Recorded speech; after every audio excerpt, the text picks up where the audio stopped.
Okay, so you know the Statue of Liberty, right? I mean, who doesn't? She's one of the most famous landmarks in the entire world, a symbol of freedom, of hope, of the American dream.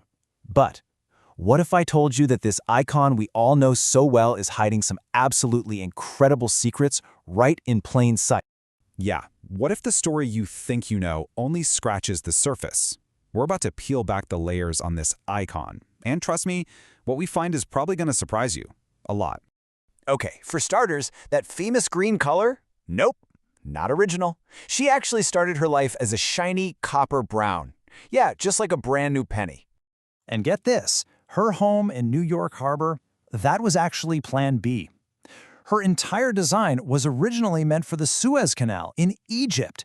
Can you even imagine that?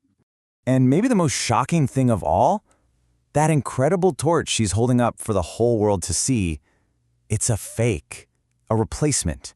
The original has been totally off limits for more than 100 years. So what on earth is the real story here? Let's dive in. All right, first up, secrets in plain sight. Let's talk about the clues hidden right there on the statue. I mean, this thing is just covered in symbolism, but some of the most powerful messages are the ones we almost never, ever see. You know, we always see her just standing there, but if you could actually get a bird's eye view, you'd notice something really interesting. She's not just standing still. Her right heel is lifted up. She's moving forward. She's in mid-stride. And what she's stepping away from? Well, you have to look really close. Down below her robes, almost totally hidden at her feet, you'll see broken shackles and chains. And this isn't just some vague symbol of freedom. This is absolutely crucial. The French guys who designed her, they were major abolitionists. They created her specifically to celebrate the end of slavery in America after the Civil War, so she is quite literally walking away from the chains of oppression.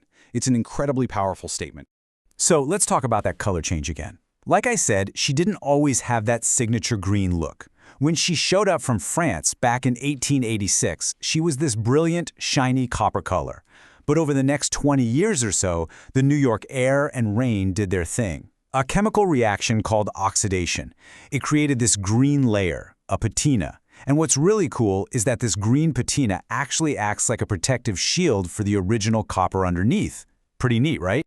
And what about her crown? Well, it's not just a fancy hat. Those 7 spikes, they've got a double meaning. First, they represent the 7 continents and the 7 seas. You know, this idea that liberty is for everyone all over the world. But they're also supposed to be rays of light, almost like a halo, giving the sense that liberty is this divine, enlightening idea. All right, next section, the mystery of the face. Who is Lady Liberty? For all the amazing symbolism all over her body, one of the biggest mysteries of all is staring us right in the face, literally. Who was the woman who modeled for the most famous face in the world? So who was she? The thing is, the sculptor, a guy named Frederick Bartholdi, was notoriously quiet about who his model was. He never told anyone. And of course, that has led to more than 100 years of speculation and some really fascinating theories. Okay, let's look at the lineup of possible candidates. For the longest time, everyone thought it was his mom, Charlotte. She had that kind of stern, dignified look, so it made sense. But lately, other ideas have popped up. Some people think it looks like his brother, Jean-Charles. Others say it was Isabella Boyer, the widow of the super famous Isaac Singer, you know, the sewing machine guy. And then there's this really incredible story from one family who swears their ancestor, an immigrant named Sarah Salmon, was the real muse. But here's the thing. In the end, Bartholdi took that secret right to his grave. He never confirmed who it was, and maybe that was the point, right? Maybe he wanted her to represent an ideal, not just one single person. Whatever the reason, her true identity is still one of her greatest mysteries. Now for a story that is just wild, a monument almost never built. It's so hard to imagine New York without her, right? But the truth is, this whole project was filled with rejection, and it almost didn't happen. At all. So the statue's very first problem was just getting flat out rejected. Before she was ever meant for America, she had a completely different name and purpose. The original plan was for a statue called Egypt Carrying the Light to Asia, designed by Bartholdi to be a massive lighthouse for the Suez Canal. But Egypt said, no thanks, way too expensive. So Bartholdi had this amazing design, and he just repurposed it for America. You'd think America would jump at the chance, right? Well, not exactly. The deal was, France gives us the statue for free, But America had to pay for the giant pedestal for her to stand on, and nobody wanted to pay for it.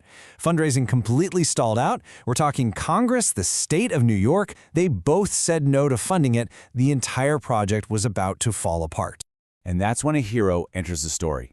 Newspaper publisher Joseph Pulitzer. You've probably heard the name. He basically launched one of the world's first big crowdfunding campaigns. He used his newspaper, the New York World, to call out the rich for being cheap, and he made a promise to the everyday person. Donate anything, even a few cents, and I'll print your name in my paper. And guess what? It worked. Big time. More than 120,000 people sent in money, and most of those donations were for less than $1. Think about that. In just a few months, they raised over $102,000. That was more than enough to finish the pedestal and save the entire project. It's amazing, really. The statue was rescued by the very people she would one day come to represent. So the statue is built, but the story is far from over. This is where we get into how she became the symbol we know today, an evolving symbol. Because from the second she was officially unveiled, the Statue of Liberty started a whole new life, and her meaning started to change in ways her creators never, ever saw coming. Okay, let's get back to that fake torch I mentioned. Can you believe that for the first 30 years you could actually climb a ladder all the way up into the torch and look out? The view must have been insane. But then in 1916, during World War I, German saboteurs blew up a nearby weapons depot. The explosion was huge. It sent shrapnel flying everywhere, and it seriously damaged the statue's arm and torch. It was closed for safety reasons, and it is never, ever reopened to the public. So yeah, the torch you see up there today, it's a replica they put up in 1986. But maybe the biggest change to who she is didn't come from an explosion at all. It came from a poem. I'm sure you know these words by Emma Lazarus. But here's the twist. This poem was just written to help raise money for the pedestal. It wasn't originally supposed to be a part of the monument at all. And check this out. The plaque with this world-famous poem wasn't even added to the pedestal until 1903. That's almost 20 years after the statue was dedicated. It was this poem added so much later that completely transformed her meaning from a symbol of the end of slavery into the mother of exiles, that incredibly powerful symbol for immigrants that we all know today. And that might be the biggest secret of them all. The Statue of Liberty isn't some dusty old monument with one single fixed meaning. Her meaning was never set in stone. It was created and debated, and it's changed again and again over time. She's a living symbol that every new generation gets to reinterpret for themselves. Her whole history is a story of change, of adaptation.